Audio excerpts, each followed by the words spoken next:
जरूरी सूचना है आप सभी स्टूडेंट्स के लिए। स्टडी फॉर सिविल सर्विसेज का Android app Google play store में आ चुका है, उसको प्लीज तुरंत इंस्टॉल कर लीजिए। और अगर आप स्टडी फॉर सिविल सर्विसेज के सिर्फ ऐप से कोई भी कोर्स, कोई भी पीडीएफ परचेस करते हैं तो उसमें अप्लाई कूपन, अगर आप ज्ञान सर जो है आप उसमें अप्लाई करते हैं, ये कूपन कोड है, तो उसमें 20% फीस तुरंत माफ हो जाएगी। मतलब 20% डिस्काउंट तुरंत उसमें लग जाएगा। ज्ञान सर लिखना है, नॉर्मली ज्ञान सर, स्मॉल लेटर में है सब कुछ, कोई स्पेस नहीं, कोई कॉलम नहीं, सिर्फ ज्ञान सर, GYANSIR। इस तरह से अगर कूपन कोड लगाते हैं आप ऐप में बाई करने से पहले, जो अप्लाई कूपन वाले में आता है, तो 20% का डिस्काउंट तुरंत मिलेगा। वीडियो देखिए। हेलो दोस्तों, एक बार फिर से आपका स्वागत है सी सेट प्रिपरेशन के इस चैनल पर। आज की इस वीडियो में हम लोग सी सेट के टॉप 1500 प्रश्नों की श्रृंखला में एक क्लास को और आगे बढ़ाएंगे, जिसमें प्रश्न संख्या 31 से आगे बढ़ेंगे। इससे पहले की वीडियोस अगर आपने नहीं देखी तो आप प्ले लिस्ट में जाकर जरूर देखिएगा। यह क्लास सभी प्रकार के स्टेट पीसीएस एग्जाम के लिए अत्यंत महत्वपूर्ण है। तो चलिए दोस्तों, बढ़ते हैं प्रश्नों की ओर। पहला प्रश्न यहाँ पर दिया है, सही कथन का चयन करें। नकारात्मक तनाव को यूस्ट्रेस के रूप में जाना जाता है, सकारात्मक तनाव को डिस्ट्रेस के रूप में जाना जाता है। देखिए, नकारात्मक तनाव को डिस्ट्रेस कहते हैं तो पहला पॉइंट गलत हो जाएगा, और सकारात्मक तनाव को यूस्ट्रेस कहते हैं तो दूसरा पॉइंट भी गलत हो जाएगा। पहला और दूसरा दोनों गलत दिया गया, तो इसका उत्तर हो जाएगा न तो एक और न ही दो, विकल्प डी। अगले प्रश्न पर आते हैं। प्रश्न संख्या दिया है 32। किन्हीं दो संख्याओं में पहली संख्या का 0.12% का 5 गुना दूसरी संख्या के बराबर है। यदि दूसरी संख्या पहली संख्या के 1% से 2 कम है तो दोनों संख्या ज्ञात कीजिए। देखिए, यहाँ पर क्या दिया जा रहा है कि दो संख्या, पहली संख्या का, मान लीजिए पहली संख्या x है ना, इसका 0.12% जो होगा, प्रतिशत के लिए 100 से भाग करेंगे, ये बराबर हो जाएगा किसके लिए, का 5 गुना, है ना। इसमें अगर 5 से गुणा करा देंगे तो ये हो जाएगा दूसरी संख्या के बराबर, है ना। यहाँ पे सेकंड नंबर आ जाएगा।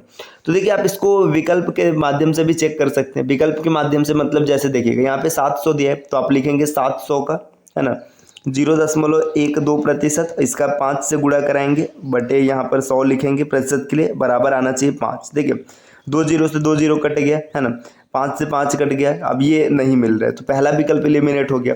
इसी तरीके से दूसरे को चेक करेंगे तो देखिए 600 गुणे 5 और गुणे 0.12 बटे में 100 और बराबर में 4 आना चाहिए। कैलकुलेट करेंगे, ये भी सही नहीं होगा, है ना। इस तरीके से जब आप तीसरे को चेक करेंगे, देखिए 500 का, है ना, 500 का 0.12 और यहाँ पर गुणे 5 कराएंगे, बटे 100 करेंगे और बराबर में आएगा यहाँ पर 3, है ना। 2 ये कट गया, है ना, 12 पंचे 60, 0.6 हो गया, 0.6 में 5 का गुणा कराएंगे, बराबर 3। तो ये आपका ये आंसर सही सेट हो रहा है, विकल्प सी। तो इस क्वेश्चन को आप ऑप्शन मेथड से करेंगे तो ज़्यादा आसानी से सॉल्व हो जाएगा, ऐसे डायरेक्ट करने की अपेक्षा। अगला प्रश्न दिया, प्रश्न संख्या 33, कि ए किसी काम को 8 दिन में करता है और बी उसी काम को 12 दिन में करता है। वे सी की सहायता लेते हैं तो तीनों मिलाकर 4 दिन में कर लेते हैं। यदि कार्य समाप्त होने के बाद तीनों को मिलाकर 720 रुपये प्राप्त होता है तो तीनों के पारितोषिक, मतलब तीनों को अलग अलग कितना पैसा मिलेगा। देखो, जितना वे काम करेंगे उतना पैसा मिलेगा। ए एक दिन में 8 काम कर रहे हैं, है ना, बी एक दिन में 12 काम कर रहे हैं, और ए बी सी तीनों मिला करके कितने दिनों में कर रहे हैं। देखिए, तीनों मिला करके ए बी और सी तीनों मिला करके 4 दिन में पूरा कर दे रहे हैं, है ना। अब इसका जब एलसीएम लेंगे तो इसका एलसीएम आएगा 24। 24 का मतलब यहाँ पर 3, यहाँ पर 2 और यहाँ पर 6। देखिए, ए एक दिन में 3 काम कर रहा है, बी एक दिन में 2 काम कर रहा है और सी एक दिन में कितना करेगा। देखिए, ए बी सी मिला के 6 कर रहे हैं तो सी एक दिन में 1 काम करेगा, ठीक। अब यहाँ पे देखिए, 3 2 5 और 1 6 काम टोटल हो रहा है ना। इसमें से सी 3 काम कर रहा है तो इसकी सैलरी 720 में से जब मल्टीप्लाई कराएंगे तो यहाँ पे पता चल जाएगा 360 रुपये। ए को मिलेगा 360 रुपये। ए को 360 रुपये सिर्फ 2 विकल्प में मिला, या तो बी उत्तर होगा या तो डी। इसके बाद देखिएगा, बी एक दिन में 2 काम कर रहा है, जब यहाँ पर 2 रखेंगे और कैलकुलेट करेंगे तो यहाँ पर 140 आएगा, तो 140 रुपये बी को सिर्फ डी में मिल रहा है, तो यही इसका उत्तर बन जाएगा। नेक्स्ट अगला प्रश्न दिया है, एक समबाहु त्रिभुज की आंतरिक त्रिज्या और पारिधिक त्रिज्या का अनुपात होता है। यहाँ पर इंग्लिश में देखते हैं, the ratio of in radius and circum radius of an equilateral triangle. तो जो इक्विलेटरल ट्रायंगल होता है उसमें सर्कम रेडियस, इन रेडियस और सर्कम रेडियस का जो रेशियो होता है ये होता है r is equal to 2r। देखिए, r से r कैंसिल हो जाएगा तो 1:2 मिलेगा। 1:2 का मतलब विकल्प इस प्रश्न का उत्तर बनेगा। अगला प्रश्न दिया हुआ है, नेक्स्ट प्रश्न संख्या 35। 35 नंबर का क्वेश्चन कुछ इस प्रकार दिया है कि वह मूल धनराशि ज्ञात कीजिए जिस पर 10% प्रति वर्ष की साधारण ब्याज की दर से हर दिन 5 रुपये ब्याज मिले। इसका साधारणतः फार्मूला होता है, देखिए सिंपल इंटरेस्ट मतलब साधारण ब्याज इज इक्वल टू मूलधन है ना गुणे दर गुणे समय और बटे में 100। ये सामान्य फार्मूला होता है। यहाँ पे समय 1 वर्ष रखा जाता है। अब 1 वर्ष न रख के 1 दिन रखेंगे तो आप सीधा सीधा लिखेंगे ब्याज कितना मिल रहा है 5 रुपये, मूलधन का नहीं पता है, रेट है 10% है ना, और समय है 1 दिन मतलब 1/365 वर्ष, और यहाँ पर इंटू कर लेंगे 100।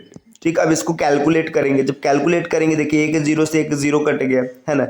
अब इसके बाद इन सबको इधर ट्रांसफर करा देंगे। जब देखिए 3650 और गुणे में 5, 3650 में 5 का गुणा कराएंगे तो 0, 5 × 5 = 25, 2 हासिल है, और 180 180 में 2 जोड़ेंगे 82, 18,250 रुपये अगर आप रखेंगे तो प्रतिदिन 5 रुपये का ब्याज मिलेगा। अगले प्रश्न पर आते हैं। नेक्स्ट अगला क्वेश्चन दिया हुआ है कि 36 नंबर का क्वेश्चन यहाँ पर दिया, मिनट और घंटे की सुई 5:20 पर कितने डिग्री का कोण बनाएगा। देखिए 5:20 है, आप इसको फार्मूले से भी कैलकुलेट कर सकते हैं। इसका स्मार्ट अप्रोच क्या होगा, देखिए घंटे वाली सुई 5 पर है, 20 मिनट मतलब मिनट वाली सुई 4 पर है, दोनों के बीच में डिफरेंस 1 घंटे का है, तो 1 घंटे में कितने डिग्री का कोण बनेगा 30 डिग्री का। ये चीज़ अगर आपने नहीं सीखा है तो आप प्लेलिस्ट में कैलेंडर जरूर देखिएगा। अब देखिए यहाँ पे 20 पर है और ये 5 पर है, मतलब ऐसे देखिए ये 4 पर है, ये 5 पर है। मिनट वाले ने घंटे वाले को पार नहीं किया तो इसलिए इसके लिए प्लस करेंगे, और प्लस क्या करेंगे, मिनट का आधा, 20 का आधा होता है 10, 30 और 10 40, तो इसका सही उत्तर बनेगा विकल्प डी। नेक्स्ट अगला प्रश्न दिया है, प्रश्न संख्या 37, शुभम वेद से लंबा है, वेद शाश्वत से छोटा है, वैभवी रौनक से लंबी है लेकिन वेद से छोटी है, यदि शाश्वत शुभम से छोटा है तो सबसे लंबा कौन है। देखिए एक पजल फॉर्मेट का क्वेश्चन है, यहाँ पे इसको सेट करते हैं। शुभम जो है वेद से लंबा है, तो शुभम क्या है, बड़ा है वेद से। आगे दिया वेद शाश्वत से छोटा है ना। देखिए जो वेद है ना ये छोटा है किससे, शाश्वत से, तो यहाँ पे ऐसे से लिख देते हैं शाश्वत वेद क्या है, वेद इससे छोटा हो गया। आगे दिया है वैभवी रौनक से लंबी है लेकिन वेद से छोटी। देखिए वैभवी जो है ना, वैभवी के लिए लिखते हैं VA है ना, ये वेद से छोटी है लेकिन किससे लंबी है, ये लंबी है रौनक से, तो यहाँ पे R लिख लेते हैं है ना। अभी यहाँ पे इसका पोजीशन फिक्स नहीं हुआ है। आगे दिए यदि शाश्वत शुभम से छोटा है, देखिए ये शाश्वत जो है ना ये शुभम से छोटा है, तो यहाँ पे पैटर्न ऐसे बनेगा, ये शुभम हो जाएगा, शुभम के बाद शाश्वत हो जाएगा है ना, इसके बाद यहाँ पे वेद हो जाएगा, वेद के बाद वैभवी और फिर लास्ट में रौनक।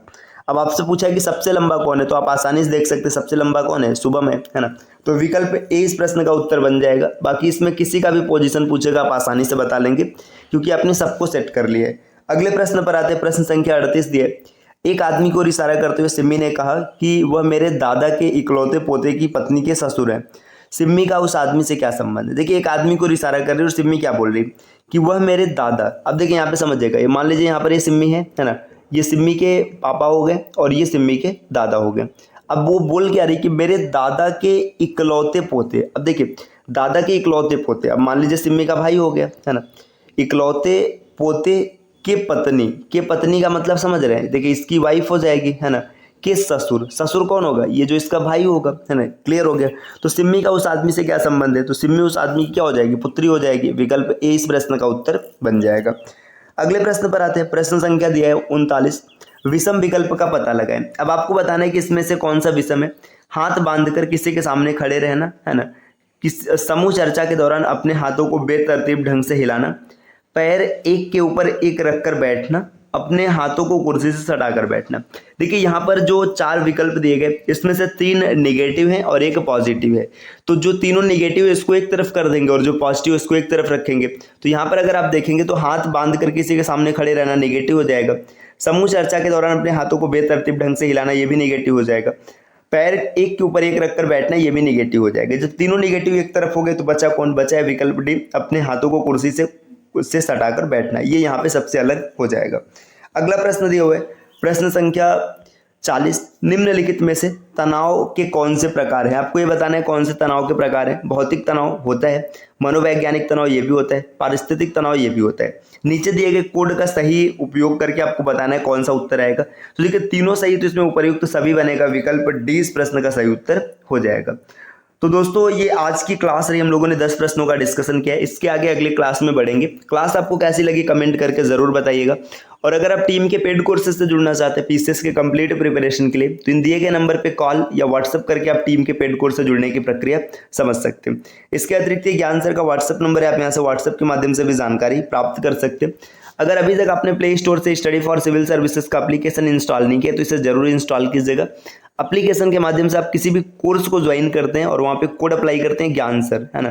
इसमें सभी लेटर्स इस्तेमाल रहेंगे और कोई भी स्पेस नहीं रहेगा, तो आपको अप टू 50% तक डिस्काउंट देखने के लिए मिल सकता है। चलिए दोस्तों, फिर आपसे मिलते हैं अगले वीडियो में कुछ नए प्रश्नों के साथ। तब तक के लिए नमस्कार।